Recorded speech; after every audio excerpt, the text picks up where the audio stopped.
Big boss season 9 ఒకటో రోజు మధ్యాహ్నం భరణి సంజన గురించి అయితే మాట్లాడాడు. మీరు నిజంగా చాలా గ్రేట్. ఫిఫ్త్ మంత్ బేబీని పట్టుకుని బిగ్ బాస్‌లో అడుగుపెట్టారు. అది విన్నాక నేనైతే చాలా షాక్ అయ్యాను. మీరు తెలుగులో ఇంకెన్నో మూవీస్ చేయాలి. మీరు మీ సెకండ్ ఇన్నింగ్స్ మొదలుపెట్టాలి అని అన్నాడు. ఇక మాటలు విన్న సంజన ఎమోషనల్ అయింది. కన్నీళ్లు పెట్టుకుంది. ఇక భరణి వెంటనే సారీ చెప్పాడు. నా వల్ల మీకేమైనా గుర్తొచ్చుంటే సారీ అని చెప్పాడు. ఇక ఎమాన్యూల్ వెంటనే మీ బాబు గుర్తొస్తే నన్నే మీ బాబు అనుకోండి మేడం అన్నాడు.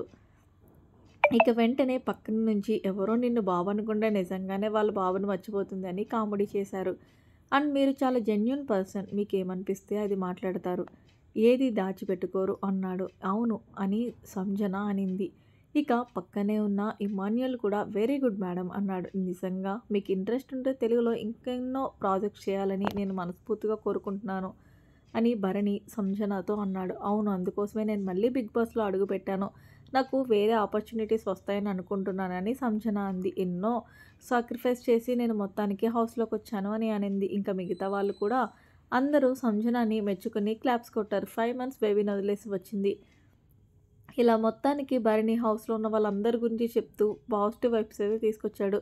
ఇలాంటి మరిన్ని బిగ్ బాస్ అప్డేట్స్ కోసం మన ఛానల్‌ని అయితే సబ్స్క్రైబ్ చేసుకోండి. Thanks for watching. By by. Have a nice day.